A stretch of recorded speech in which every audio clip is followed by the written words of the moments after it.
কসবার Acropolis মলের খবরে নজর রাখতে হবে। একটি ভিডিও ভাইরাল হয়েছে, একটি ভিডিও, যে ভিডিওতে দেখা যাচ্ছে অ্যাক্রোপলিস মলের ভিতরে সেখানে আগুন জ্বলছে এবং ফায়ার এক্সটিংগুইশার দিয়ে খুব দ্রুত অগ্নি নির্বাপন যন্ত্র দিয়ে সরঞ্জাম দিয়ে নেভানো হচ্ছে সেই আগুন। আতঙ্ক ছড়িয়ে পড়ে, তার কারণ এই অ্যাক্রোপলিস মলে আগুন লেগেছিল জুন মাসে আর এটা নভেম্বর। নতুন করে আতঙ্ক ছড়িয়ে পড়ে। মূলত প্রথমেই মল খালি করে দেওয়া হয়, যে অফিসগুলো ছিল সেখান থেকে সবাইকে বার করে দেওয়া হয়, সবাই বাইরে চলে আসেন। কি অবস্থা এখনকার, আগুন কতটা ছিল এবং কিভাবে তার নিয়ন্ত্রণে আনা সম্ভব হলো? পারাদীপ রয়েছে সরাসরি অ্যাক্রোপলিস মলের সামনে থেকে আমার সঙ্গে। পারাদীপ, কি অবস্থা এখন?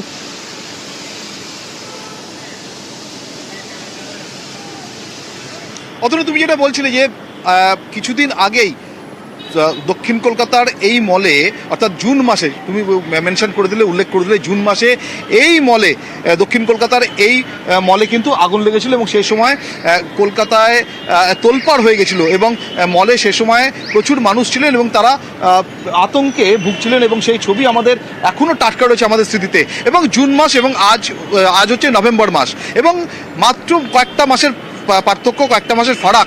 নভেম্বর মাসে কিন্তু সেরকম আরও একটা দৃশ্যের প্রায় সাক্ষী থাকতে যাচ্ছিল বলা যেতে পারে। কেন? কারণ আবারও একটা আগুনের আতঙ্ক গ্রাস করেছিল অ্যাক্রোপলিস মলে। এই দিন 10:40 নাগাদ, আজ সকাল 10:40 নাগাদ এই মলের যে তিনতলায় যে ফুড কোর্ট রয়েছে, সেই ফুড কোর্টে একটি মোমোর দোকানে মোমো ভাজা হচ্ছিল, ফ্রাইড মোমো করা হচ্ছিল। সেই সময় কড়াইয়ে তেল জ্বলে গিয়ে কোনোভাবে সেখানে ওই তেলের কড়ার ওপরে আগুন জ্বলে যায় এবং সেই আগুন দেখে আতঙ্কিত হয়ে পড়েন আশপাশে যারা ছিলেন এবং তৎক্ষণাৎ কোনো রকম ঝুঁকি না নিয়ে মল কর্তৃপক্ষ যারা আছেন ভেতরে, সেই সময় যারা ছিলেন সেই সময় তাদের বাইরে বার করে দেন। কিন্তু মল কর্তৃপক্ষের যারা কর্মী যারা ছিলেন তারা, যেমনটা তুমি বলছিলে, যে অগ্নি নির্বাপন যন্ত্র দিয়ে সেই আগুন কিছুক্ষণের মধ্যে নিয়ন্ত্রণে আনা হয়। এর ফলে বড় কোনো ক্ষতি বা বড় কোনো যে আশঙ্কা করা হচ্ছিল সেরকম কিছু ঘটেনি।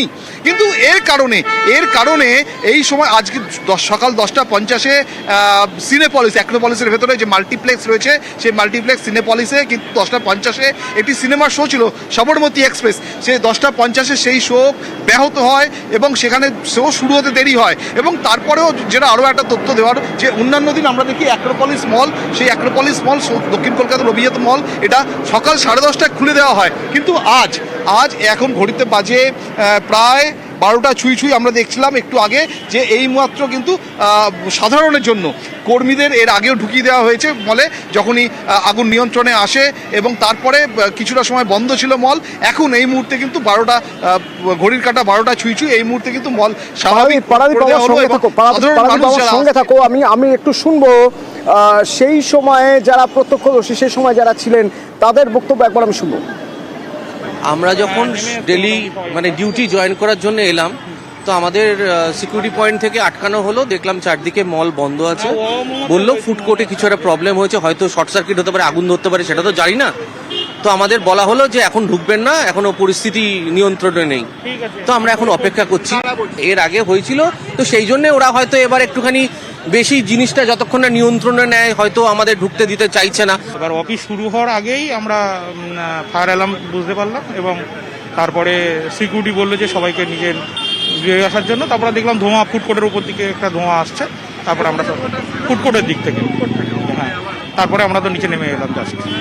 না, ভিতরে কেউ নেই। সিকিউরিটি সবাইকে আন্ডার কন্ট্রোলে নিয়ে সবকে বাইরে বের করে দিয়েছে।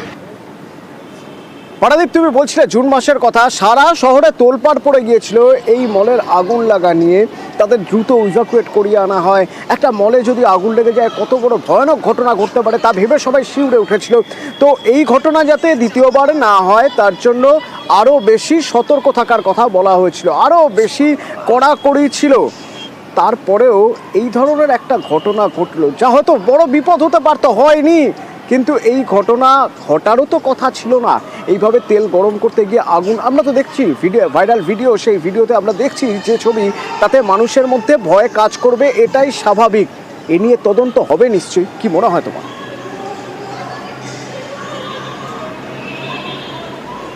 একদমই। কিছুক্ষণ আগে সেই ছবি আমরা দেখালাম যে এই মল কর্তৃপক্ষের পক্ষ থেকে কিন্তু কখনো এখানে দমকলকে খবর দেওয়ার আগেই দমকল মিডিয়ার আমাদের মাধ্যমে নিউজ 18 বাংলার মাধ্যমে তারা খবর তাদের কাছে পৌঁছে গেছিলো এবং দমকলের অফিসাররা এসেছিলেন, স্থানীয় থানার পুলিশ আধিকারিকরা এসেছিলেন এবং তারা এতক্ষণ মলের ভেতরেই ছিলেন এবং খানিকক্ষণ আগে জাস্ট তারা মল থেকে বেরিয়েছেন, সবটা সরেজমিনে তদন্ত করে সরেজমিনে নোট করে।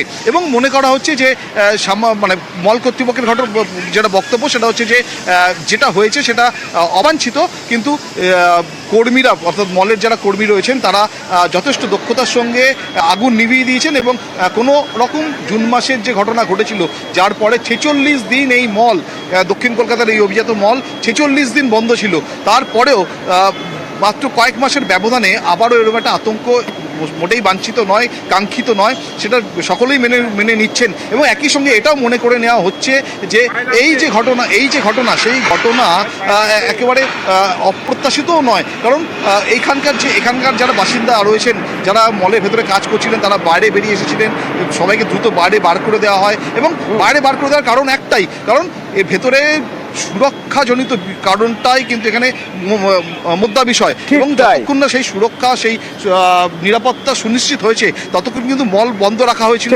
তারপরে বেশ খানিকটা সময় নিয়ে আগুনটা নেভানোর পরে তারপরে যখন বড় কিছু হয়নি। ধন্যবাদ পারাদীপ। বড় কোনো ঘটনা ঘটার আগেই পরিস্থিতি নিয়ন্ত্রণে আনা সম্ভব হয়েছে, এটাই সবচেয়ে ভালো খবর।